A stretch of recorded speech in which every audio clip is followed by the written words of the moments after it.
Hello from Kingfisher, Oklahoma. We're going to look at 8 things from Judges 13 and 14. Well, number 1, we find ourselves falling back into the cycle of the judges as Israel once again forsakes God.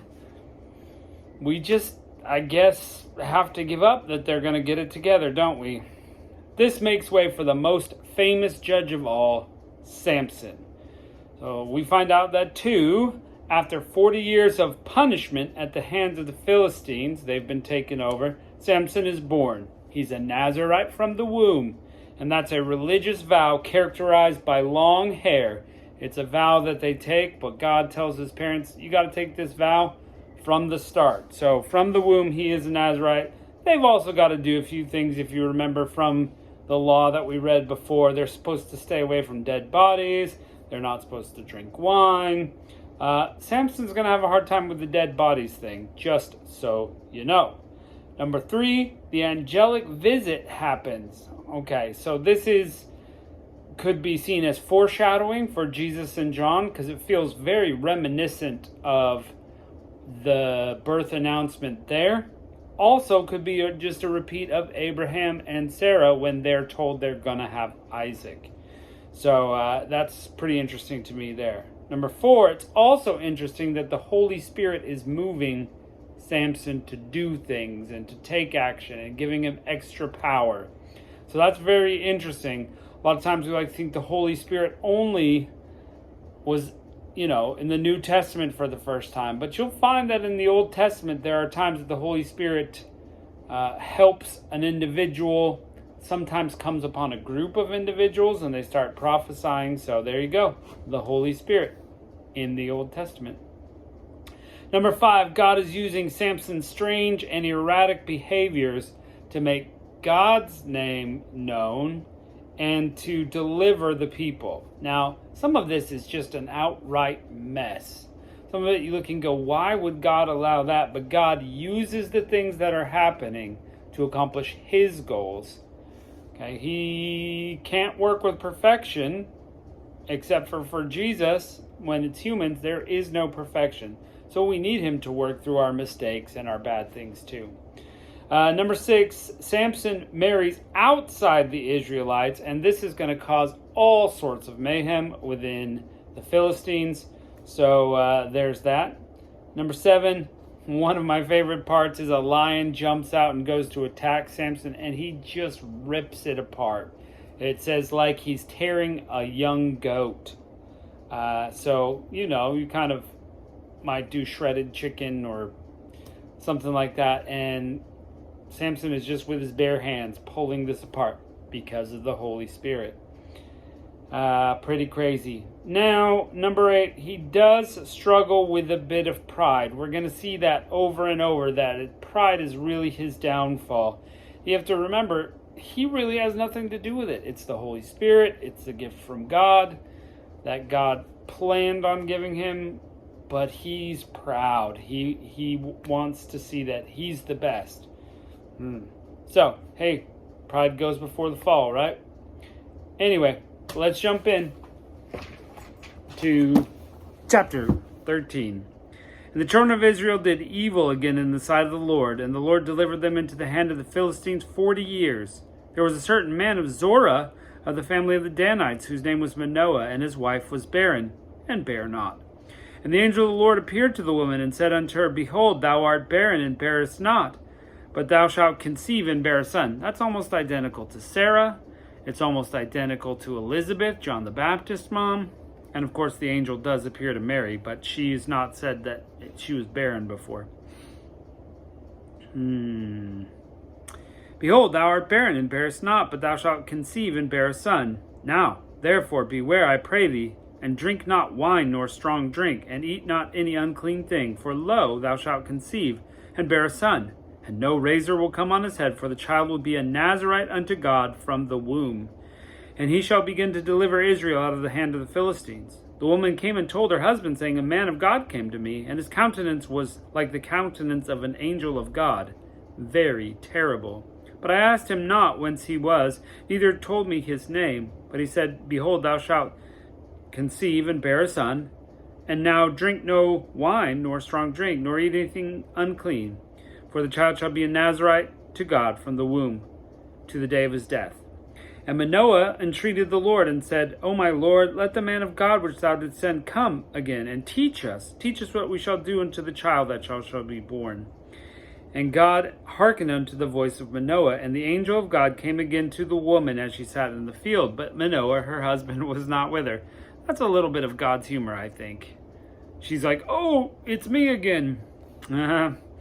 And the woman hasted and ran and showed her husband, and said unto him, Behold, the man hath appeared unto me, and that came to me the other day. And Manoah arose, and went after his wife, and came to the man, and said unto him, Art thou the man that spakest unto the woman? And he said, I am. And Manoah said, Let thy words come to pass. How shall we order the child, and how shall we do unto him? And the angel of the Lord said unto Manoah, Of all that I said unto the woman, let her beware. She may not eat anything that cometh of the vine.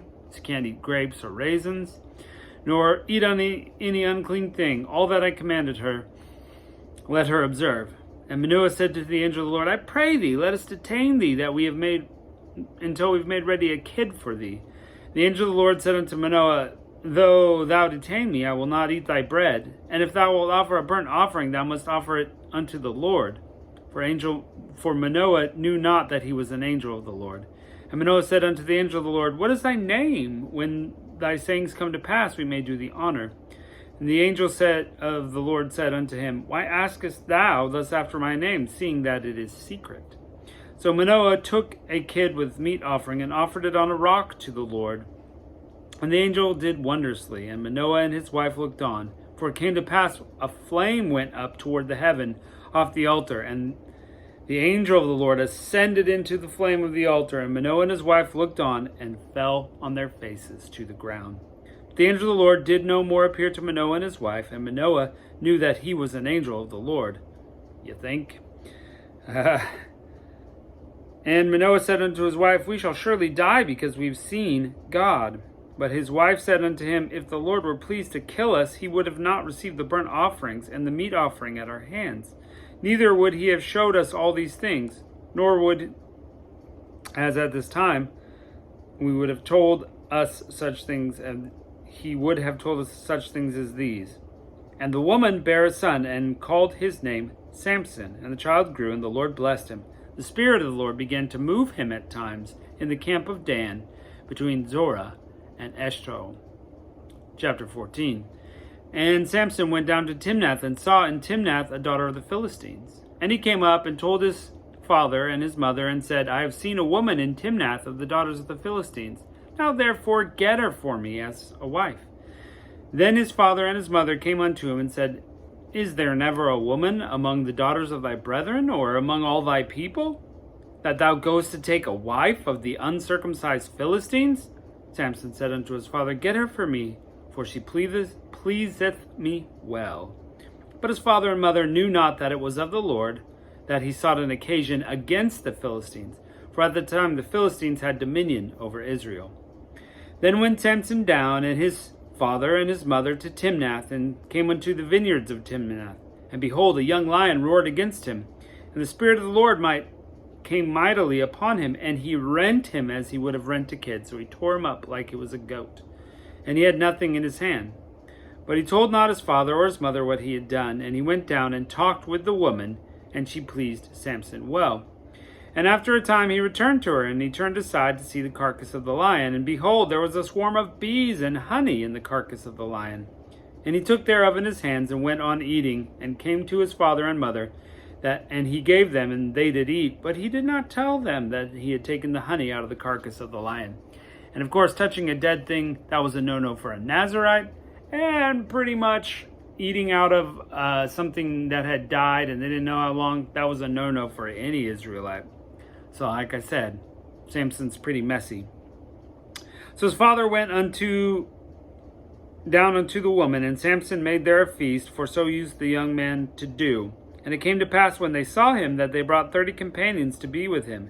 And Samson said, I will now put forth a riddle to you. If you can declare it within 7 days of the feast, and find it out, then I will give you 30 sheets and 30 changes of garments. But if you cannot declare it to me, and if you will then you will give me 30 sheets and 30 change of garments. So, clothes. That's supposed to be all clothes. And they said unto him, Put forth thy riddle, that we may hear it. And he said unto them, Out of the eater came forth meat, out of the strong came forth sweetness. And they could not in 3 days expound the riddle. Came to pass on the 7th day that they said unto Samson's wife, Entice thy husband, that he may declare unto us the riddle, lest we burn thee and thy father's house with fire. Have you called us to take all that we have? Is it not so? So, hey, Samson's new wife, help us out here. Tell us what the riddle is, or we'll kill you and your family. Ugh. And Samson's wife wept before him and said, Thou dost hate me and lovest me not. Thou hast put forth a riddle unto the children of my people, and hast not told it to me. And he said unto her, Behold, I have not told my mother or my father, and shall I tell it to thee? And she wept before him the 7 days. Oh, the proverbial dripping faucet, right? She's weeping and nagging him, Tell me the riddle. And it came to pass on the 7th day that he told her, because she lay sore on him, and she told the riddle to the children of her people. So she just nagged him for 7 days until he finally told her. And then she went and told them. And the men of the city said unto him on the 7th day before the sun went down, What's sweeter than honey, and what's stronger than a lion? And he said to him, If ye had not plowed with my heifer, you had not found out my riddle. The Spirit of the Lord came upon him, and he went down to Ashkelon, and slew 30 men of them, and took their spoil, and gave change of garments unto them, which was expounded the riddle. And his anger was kindled, and he went up to his father's house. But Samson's wife was given to his companion, whom he had used as his friend. So, interesting there. He goes down, in the camp of the Philistines, some other city perhaps, and just slaughters the 30 people in order to give the garments away. And then he goes home. And they're like, well, I guess he doesn't want his wife. And they give that wife to one of the friends at the feast. Well, that's going to come back to bite them.